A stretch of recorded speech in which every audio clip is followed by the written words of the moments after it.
৭৭ আর এই গিয়ে ৭৮। মোটে ৭৮।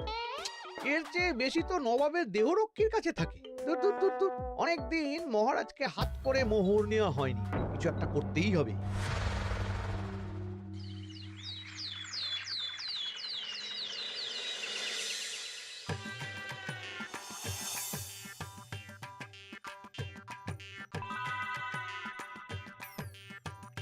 কই গো, কিছু কি ঠিক করলে? রাজকুমারের জন্মদিনে কি উপহার দেবে? হ্যাঁ গো, পেয়েছি, এই দেখো। উমা, এই যে তোমার ছোটবেলা সোনার আংটিখানা। হ্যাঁ গিন্নি, ঠিক ধরেছ। যেটুকু যা গয়না ছিল সবই তো দেওয়া হয়ে গেছে, নহে বিক্রি হয়েছে। আর তো কাউকে কিছু দেওয়ার নেই, তাই ভাবলাম এটাই উপহারে দিই। সে ভালো ভেবেছো। বেশ, আসি তাহলে, ওদিকে সবার দেরি হয়ে যাচ্ছে গিন্নি।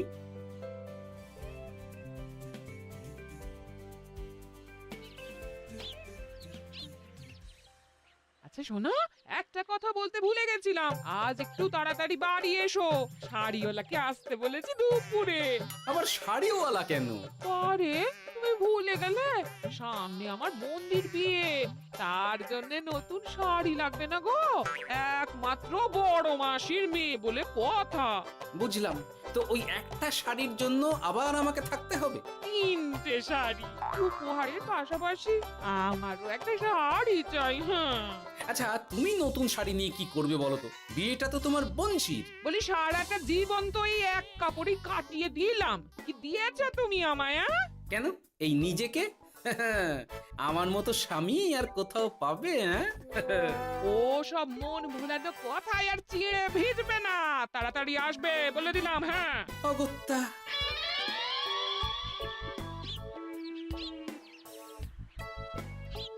দূর, গিন্নিরও যত কথা সব বেরোনোর সময়। আবার তাড়াতাড়ি ফিরেও আসতে হবে শাড়ির জন্য। দেখি মহারাজকে বলি অগ্রিম বেতনের জন্য, না হলে তো শাড়ি কেনা যাবে না। তাও একটা হলে হতো, কিন্তু এনাকেও দিতে হবে। আসলে সত্যিই তো, গিন্নি আমার কত যত্ন আত্তি করে, কিন্তু তাকে আজ পর্যন্ত তেমন কিছু উপহার দিতে পারেনি। না, গিয়ে বলি।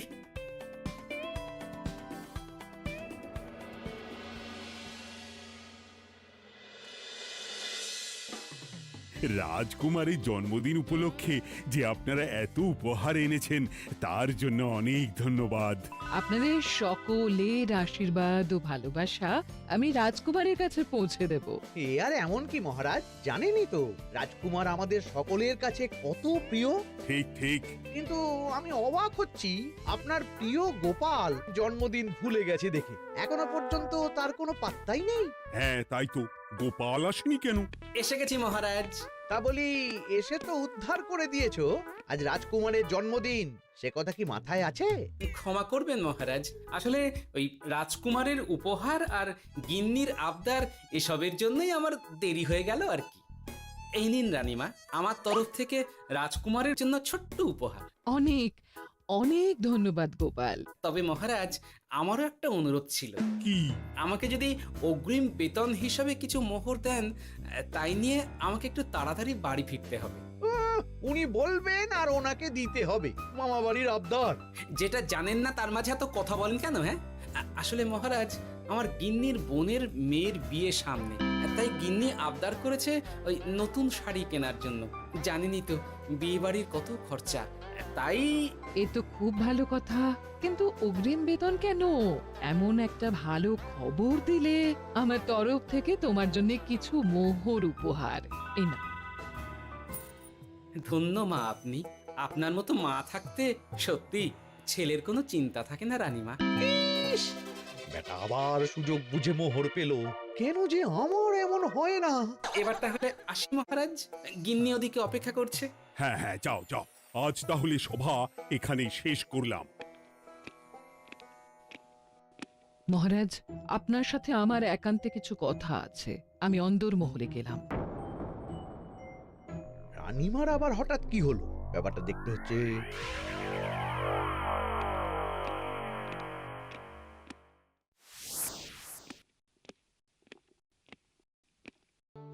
আজ আমি বুঝতে পারছি আপনি আমাকে একদম ভালোবাসেন না মহারাজ।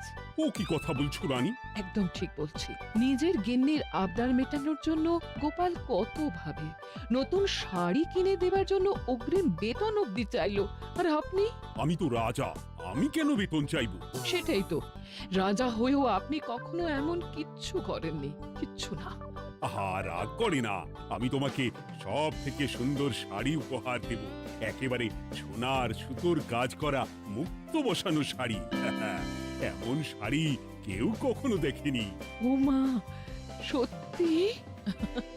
আচ্ছা, এই ব্যাপার। গোপালের কথা শুনে এবার মহারাজ ও রানীমাকে উপহার দেবে? ধুর, আমারই ভাগ্যটা খারাপ।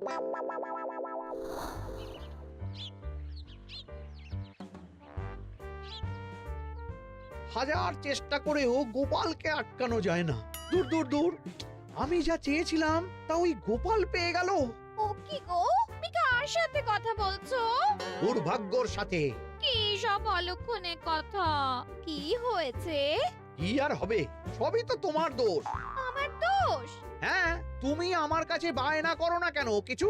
তুমি বায়না করনি বলেই আজ আমি রানীমার কাছ থেকে মোহর পেলাম না, কিন্তু গোপাল পেয়ে গেল। এবার বুঝলাম। ঠিক আছে, এখন তাহলে বায়না করছি, তুমি কাল গিয়ে সেটা রানীমাকে জানাবে। ঠিক আছে? হ্যাঁ, করো করো করো, বায়না করো, বায়না করো। কি চাই, কি চাই, কি চাই? পেয়েছি।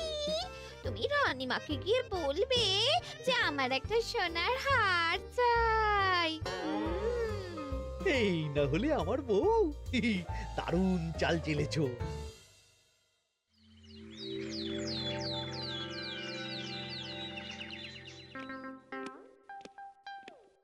কি গো মন্ত্রী, আজ যে তুমি দেরি করলে বড়। আগে মহারাজ, আমাকে সময় নিয়ে শোনাতে শোনাতে মন্ত্রীমশাইয়ের মনে হয় নিজেরই সময় জ্ঞান খারাপ হয়ে গেছে। তুমি থামো তো মহারাজ, আমারও খুব বড় একটা বিপদ হয়ে গেছে। একমাত্র রানীমাই আমাকে বাঁচাতে পারবেন। আমাকে একটু ওনার সাথে দেখা করার অনুমতি দিন মহারাজ। কিন্তু তোমাদের রানীমা তো এখানে নেই। আসলে জানোই তো যে কুমার অনেক দূরে থাকে, তাই গতকাল রাতেই রওনা দিয়েছে। সে কি, রানীমা নেই? এবার কি হবে আমার? কেন কেন কেন, কি হয়েছে? আসলে মহারাজ, আমার বউ আমার কাছে সোনার হার গড়িয়ে দেওয়ার বায়না করেছে, তাই আমার। বুঝেছি বুঝেছি, চুপ করো তুমি। এখন তোমাকে মোহর দিতে পারবো না। কেন মহারাজ? পরের মাসে দিতে পারবো। আসলে তোমাদের রানীমাকে সোনার সুতো দিয়ে কাজ করা এক শাড়ি উপহার করেছি সদ্য, যার জন্য অনেক খরচ হয়ে গেছে। তাহলে আমার সোনার হার পরের মাসে গড়িয়ে দিও। এটা তো ঠিক না। গোপাল আপনার প্রিয় বলে যখন যা চায় তখনই সাথে সাথেই পেয়ে যায়, আর আমার বেলায় এমন। এমন কোনো ব্যাপার নয় মন্ত্রী।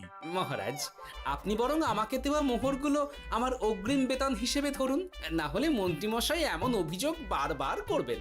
আহা গোপাল, তোমাকে তো স্বয়ং রানীমা উপহার দিয়েছেন, এসব কিছু করতে হবে না। যেমন আছে তেমনই থাক। ঠিক আছে, আমিও দেখে নেব পরে। কি দেখে নেবে মন্ত্রী? না না, ও কিছু না মহারাজ, পরেই দেখে হার গড়ানোর কথা বলছি। না, মন্ত্রীর হাবভাব মোটেই ঠিক ভালো লাগছে না। বেটা মনে মনে নিশ্চয়ই কোনো ফন্দি আটছে আমার বিরুদ্ধে।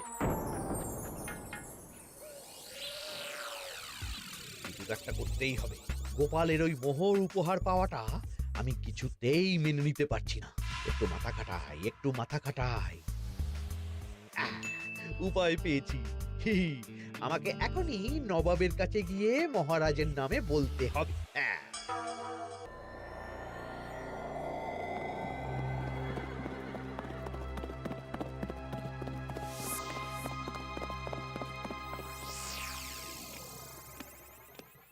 প্রণাম নবাব বাহাদুর।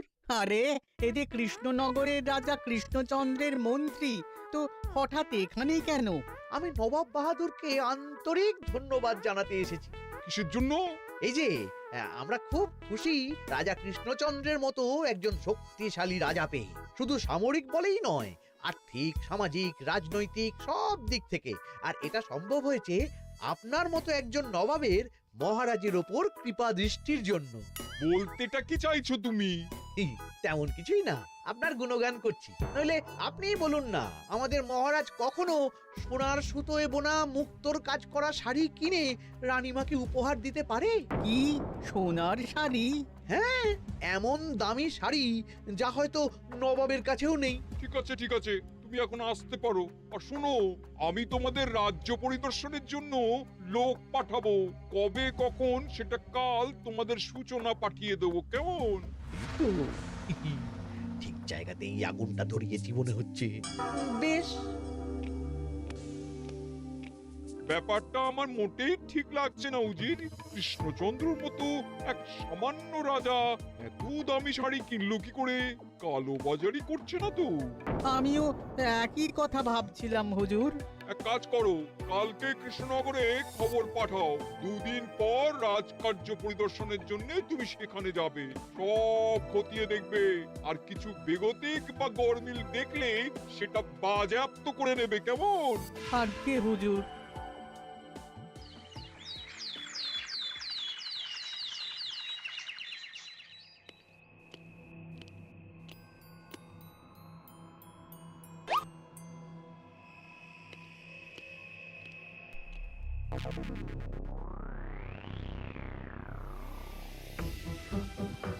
কি হয়েছে মহারাজ? কার চিঠি? নবাবের রাজকার্য পরিদর্শনের জন্য লোক পাঠাবে 2 দিন পর। এতে চিন্তার কি আছে মহারাজ? চিন্তার বিষয় আছে। নবাব আমার রাজকোষের হিসাবও মিলিয়ে দেখতে চায়। কোনো একটা ভাবে নবাবের কানে আমার সোনার শাড়ি কেনার কথাটা চলে গেছে, তাই সন্দেহ করছে। সে কি কাণ্ড! নবাবকে তো চিনি, ভুল ধরার কোনো সুযোগ ছাড়বে না। আর চিঠিতে পরিষ্কার লিখে দিয়েছে, হিসেবের একটু এদিক ওদিক হলেই সে সব বাজেয়াপ্ত করে নেবে। হায় কপাল, এ সব হয়েছে গোপালের জন্য। অমনি শুরু করে দিলেন। আচ্ছা, আমি আবার কি করেছি বলুন তো? তুমিই তো করেছো। সেদিন যদি তুমি তোমার গিন্নির শাড়ি কেনার কথাটা রানীমার কানে না তুলতে, তাহলে রানীমাও মহারাজের কাছে শাড়ির জন্য বায়না করতেন না, মহারাজও সোনার শাড়ি কিনতেন না, আর নবাবও জানতে পারতেন না। একদম ঠিক কথা বলেছ মন্ত্রী, সব দোষ তোমার গোপাল। মহারাজ, আপনি এমন বলছেন? হ্যাঁ বলছি, কারণ এটাই হয়েছে। দুশ্চিন্তায় এখন মাথা খারাপ হয়ে যাচ্ছে আমার। আমি জানি না তোমার জন্য আজ অব্দি এমন বিপদে কবে পড়েছি। এবার তোমাকেই এখান থেকে বেরোনোর উপায় বের করতে হবে। আর যদি তা না করতে পারো, তাহলে আজ পর্যন্ত তোমাকে যত মোহর উপহার দেওয়া হয়েছে, সেই সব উপহারের মোহর ফেরত দিতে হবে। সব মোহর যে প্রায় খরচ হয়ে গেছে মহারাজ, আবার আমি কোথা থেকে পাবো? সেটা তুমি জানো। এইবার গোপাল ভালো মতো জব্দ হয়েছে। এ যে লঘু পাপে গুরুদণ্ড। গোপাল পড়ল ফাঁদে। এমন দেখে মন্ত্রী হাসে আর আমার মনটা কাঁদে।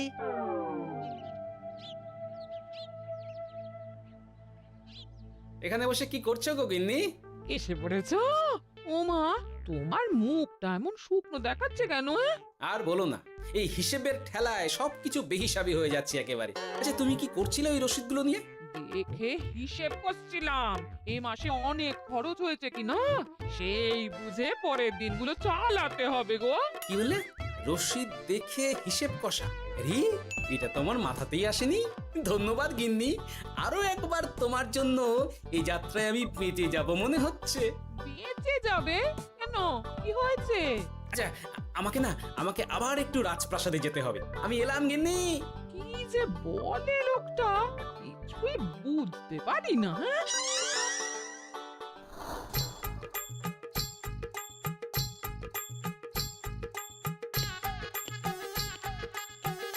আসতে পারি মহারাজ? এ কি গোপাল, তুমি? আর কোনো চিন্তা নেই মহারাজ, নবাবকে হিসেব বোঝানোর উপায় পেয়ে গেছি। কি বলছো? কি উপায়? এই দুদিনে আপনি শুধু সকল প্রজাদের কাছ থেকে পুরনো রসিদ সংগ্রহ করুন, তাহলেই কেল্লা ফতে। তাই নাকি? আর নয়তো কি? তবে এ ব্যাপারে মন্ত্রী মশাইকে কিন্তু কিচ্ছু জানতে দেওয়া যাবে না। শুধু আমি যা বলছি তাই করুন মহারাজ। সে তো বুঝলাম, কিন্তু প্রজাদের থেকে পুরনো রসিদ সংগ্রহের কথা ঘোষণা করলেই মন্ত্রী এমনিই জানতে পেরে যাবে। চিন্তা করবেন না মহারাজ, আমার কাছে এটারও উপায় আছে। আপনি শুধু খেয়াল রাখবেন যাতে এই কথা 5 কান না। বাকিটা ভরসা রাখুন, কৃষ্ণনগরের একটা ঘাসও নবাব বাজেয়াপ্ত করতে পারবে না।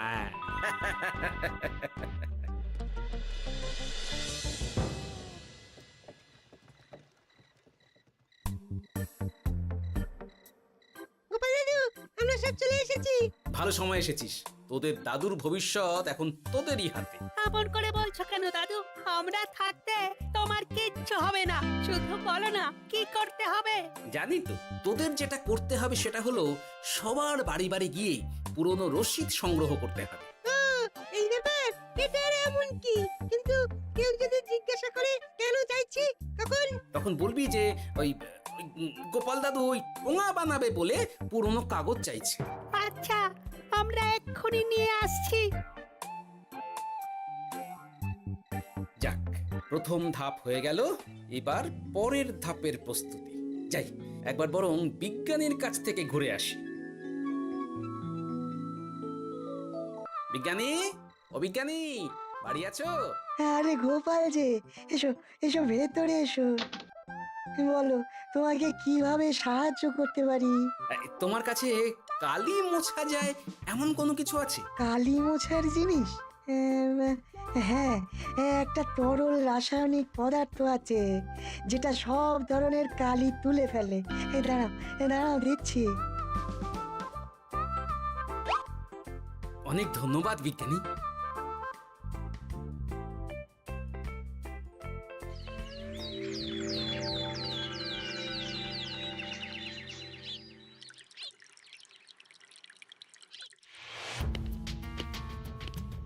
আসুন আসুন, আপনার জন্যই তো অপেক্ষা করছিলাম। তাই নাকি?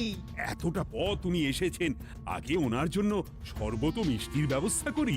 এই যে মহারাজ, আমি জল মিষ্টির ব্যবস্থা করে এনেছি, এটাও সাথে নিন। এটা কি? কেন, হিসেব ভোলা ময়রা পাঠিয়েছে এই মিষ্টি ও শরবতের দাম। এর মধ্যে এই কাজের সাথে যুক্ত ভোলা ময়রা আর তার পরিচারকের পারিশ্রমিকও যুক্ত আছে। হ্যাঁ, আসলে আমাদের মহারাজ তো প্রতিদিনের খরচ খুব হিসেব করে চলেন, তাই। ও, আমি একটু বসবো? নিশ্চয়ই, ওই তো ওদিকে বসার জায়গা। আপনি কি হাওয়া খাবেন উজির সাহেব? তাহলে রশিদে ওটাও যুক্ত করব। মস্করা হচ্ছে? আহা, রেগে যাচ্ছেন কেন? আপনার সাথে মস্করা করার মতো স্পর্ধা আমার নেই উজির সাহেব। আসলে মাসের শেষ তো, তাই একটু বেশি হিসেবে চলতে হচ্ছে আর কি। আমাকে হিসেব দেখাচ্ছ? আর রাজা কৃষ্ণচন্দ্র যে সোনার সুতোয় বোনা শাড়ি কিনতে পারলো, সেটার হিসেব কোথায়? একটা সামান্য রাজা এত অর্থ পায় কোথা থেকে? এ আবার কেমন কথা? মহারাজ যা কিনেছেন সেটা তো তার জমানো অর্থ দিয়েই কেনা। আমি বিপথে কোনো কাজ করি না। সেটা তো রাজকোষের হিসেব দেখলেই বোঝা যাবে। শুনে রাখো গোপাল, একটুও যদি হিসেব এদিক ওদিক দেখি না, তাহলে সব বাজেয়াপ্ত করে দেব। কোনো চালাকি নয়, কোনো চালাকি নয়। বেশ, তবে করুন হিসেব।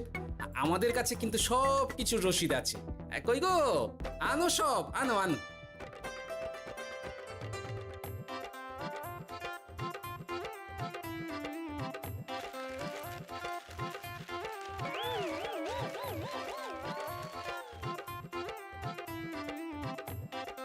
হ্যাঁ, এত রসিদ? আপনি বরং নিশ্চিন্তে হিসেব কষে নিন, আমরা আসি।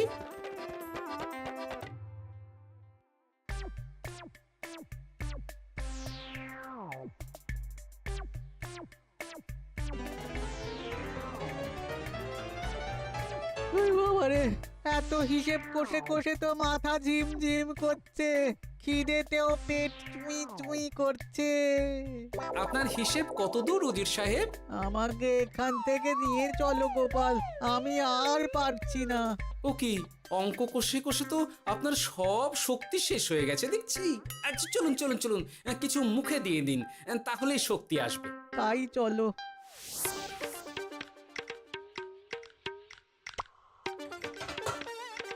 নিন, এটা হলো দুপুরের খাবার, আনাজ মশলা, এমনকি রান্নার ঠাকুরেরও পারিশ্রমিকের হিসেব।